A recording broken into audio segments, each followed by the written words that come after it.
Notebook প্রিপারেশনের তরফ থেকে সকলকে স্বাগত। আমি অন্তরা। বেশ কিছুদিন দেরি হলো, যাই হোক, সকলকে সরি। এবার চলো দেখে নিই আজকে আমরা কি আলোচনা করব। সেটা হলো schedules of the Indian constitution, অর্থাৎ আমাদের সংবিধানের যে তপশিলগুলি আছে সেগুলি কিন্তু আজকে আমরা আলোচনা করব। দেখো, এই তপশিল বা শিডিউল বিষয়টা কি, সংবিধানের কিছু যে গুরুত্বপূর্ণ বিষয় আছে সেগুলো কিন্তু লিস্ট বা ইন্ডেক্স আকারে কিন্তু আমাদের এই শিডিউলের মধ্যে দেখানো আছে। ঠিক আছে, চলো এবার জানি সংবিধান যখন তৈরি হয়েছিল তখন কটা শিডিউল ছিল। দেখো, তখন মোট 8টি কিন্তু তপশিল বা 8টি শিডিউল কিন্তু তখন ছিল। পরবর্তীতে যখন সংবিধান সংশোধন হতে থাকে তখন কিন্তু পরবর্তীতে আরও 4টি শিডিউল কিন্তু যুক্ত হয়, যার দ্বারা বর্তমানে কিন্তু মোট 12টি তপশিল বা শিডিউল আছে।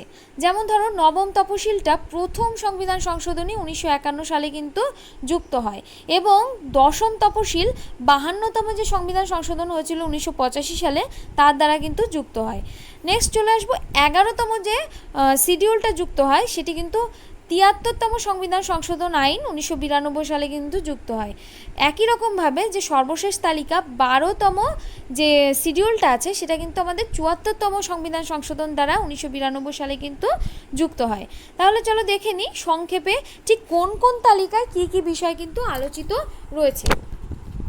দেখো, প্রথম শিডিউলে কি বলা আছে, 28 states and 7 union territories and territorial demarcations, অর্থাৎ যে 29টা রাজ্য এবং 7টি কেন্দ্রশাসিত অঞ্চল, সেই বিষয়ে কিন্তু আমাদের এই তালিকায় আলোচনা করা হচ্ছে।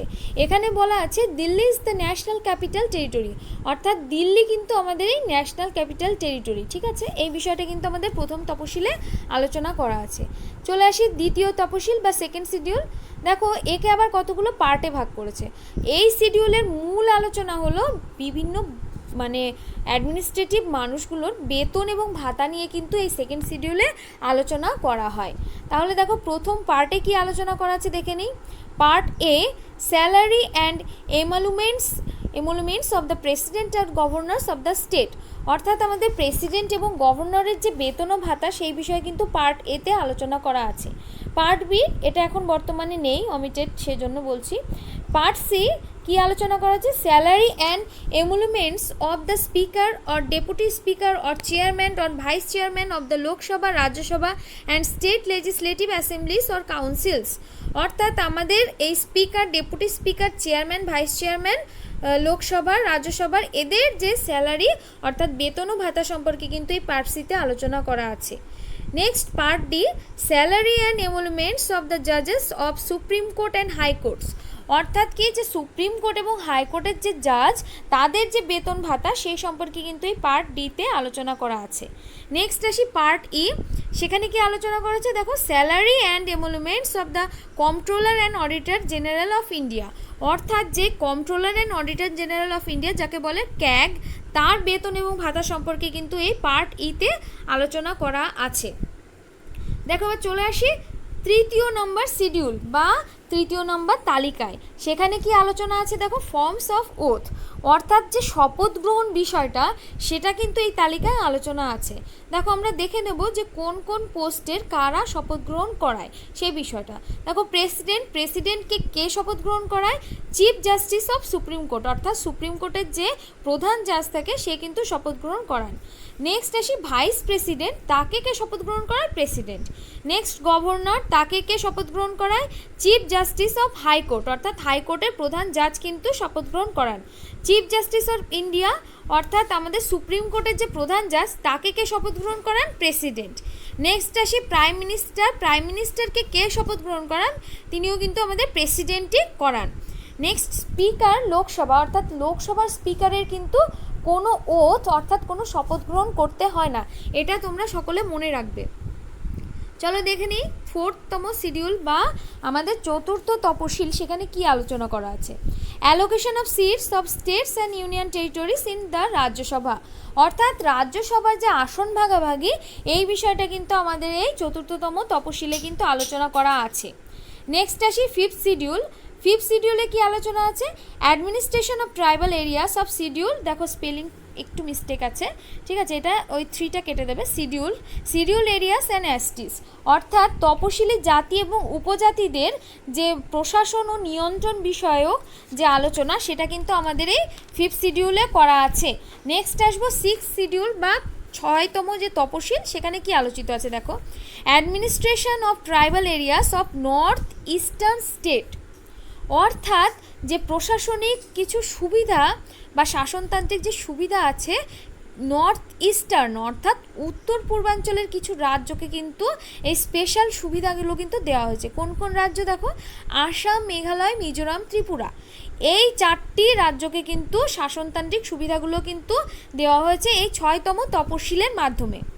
নেক্সট আসি 7তম তপশিল বা 7th শিডিউল, সেখানে কি বলা হয়েছে, distribution of power between the union and the state government, অর্থাৎ কি কেন্দ্র ও রাজ্যের মধ্যে কিন্তু ক্ষমতার বন্টন বিষয়ক আলোচনা কিন্তু এই 7th শিডিউলে করা আছে। মেইনলি কি আইন বিভাগীয় যে ক্ষমতা তার বন্টন কিন্তু আলোচিত আছে।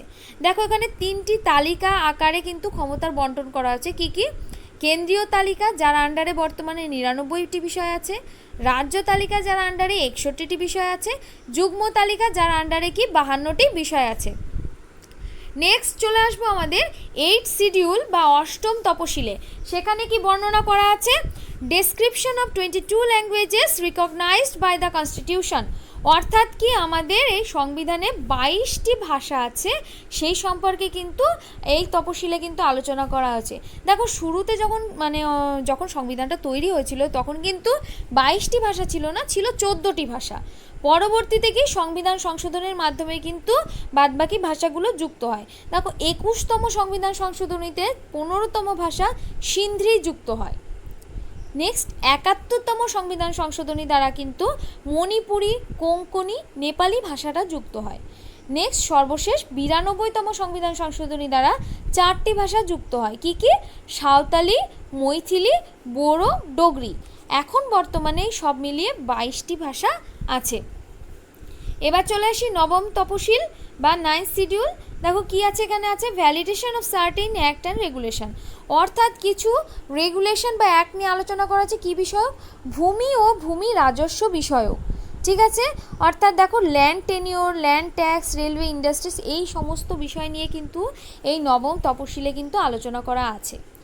নেক্সট চলে আসবো 10ম তপশিল, খুবই গুরুত্বপূর্ণ তপশিল। সেটা কি আলোচনা আছে দেখো, provisions relating to disqualification of the members of parliament and state legislature on the ground of defection. The schedule was added by 52 Amendment Act 1985, also known as Anti-Defection Law, অর্থাৎ কি দলত্যাগ বিরোধী আইন, যেটি কিনা 72তম সংবিধান সংশোধনী দ্বারা কিন্তু যুক্ত হয়। এই বিষয়ে কিন্তু 10ম তপশিলে কি আলোচনা করা হয়েছে। চলো দেখে নিই অ্যান্টি ডিফেকশন ল বিষয়টা কি। দেখো বলছে the 52 Amendment Act 1985 provided for the disqualification of the members of parliament and the state legislature on the ground of defection from one party to another. This act is often referred to as the anti-defection law. অর্থাৎ anti defection law বিষয়টা কি, 52তম সংবিধান সংশোধনী দ্বারা 1985 সালে এই anti defection লটা তৈরি হয়, যার মূল কথা কি ছিল, পার্লামেন্ট বা স্টেট লেজিসলেচারের কোনো মেম্বার যদি নিজের দল ত্যাগ করে অন্য দলে যোগ দেয় তাহলে তাকে কিন্তু ডিসকোয়ালিফাই করা হবে এই ল দ্বারা। এটা মূলত দেখো আর্টিকেল 102 এবং 191 কিন্তু উল্লেখ করা আছে। দেখো 52তম যে সংবিধান সংশোধনী হয় সেখানে বলা হয় একজন দল ত্যাগ করে তখন তাকে ডিসকোয়ালিফিকেশন দ্বারা এই আইনে কিন্তু ফেলা হতো, কিন্তু যদি 1/3 একসঙ্গে দল ত্যাগ করতো তবে কিন্তু এই লয়ে ফেলা হতো না। দেখো পরবর্তীতে কি হয়, letter the 91st Amendment Act 2003 made one change in the provisions of the 10th schedule. It omitted an exception provision, that is disqualification on the ground of defection, not to apply in the case of split. অর্থাৎ দেখো পরবর্তীতে যখন দল ত্যাগের জন্য বিশৃঙ্খলা সৃষ্টি হয় তখন কি হয়, এই 51তম সংবিধান সংশোধনী আইন 2003 দ্বারা কি হয় সংশোধন করে বলা হয় 1/3 গেলেও কিন্তু এই আওতায় পড়বে।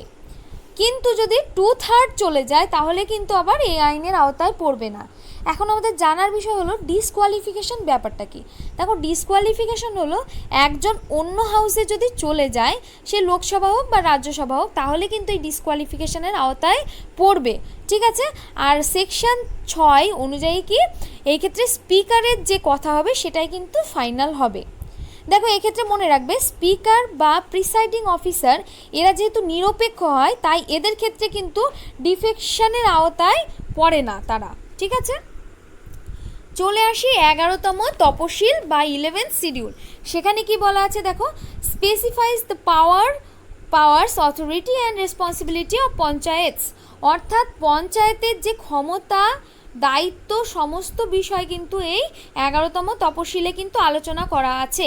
ইট হ্যাজ 29 ম্যাটার্স, অর্থাৎ এই পঞ্চায়েতের আওতায় কিন্তু 29টি বিষয় আছে। This schedule was added by 73 amendment act 1992, অর্থাৎ কি 1992 সালে যে 73তম সংবিধান সংশোধনী হয়েছিল তার দ্বারা কিন্তু এই পঞ্চায়েত 11তম তপশিলের দ্বারা কিন্তু যুক্ত হয়। নেক্সট আসি 12th শিডিউল বা 12তম তপশিল। সেখানে কি বলা আছে, specifies the powers authority and responsibility of municipalities, অর্থাৎ মিউনিসিপ্যালিটির যে ক্ষমতা যে দায়িত্ব সমস্ত বিষয় কিন্তু এই তপশিলে আলোচনা করা আছে। দেখো এর আন্ডারে 18টি বিষয় আছে এবং এই যে শিডিউল এটা কি আমাদের 74তম যে অ্যামেন্ডমেন্ট অ্যাক্ট হয়েছিল 1992 সালে তার দ্বারা কিন্তু যুক্ত হয়, ঠিক আছে। তাহলে আজকে আমরা এই 12টি তপশিল জানলাম।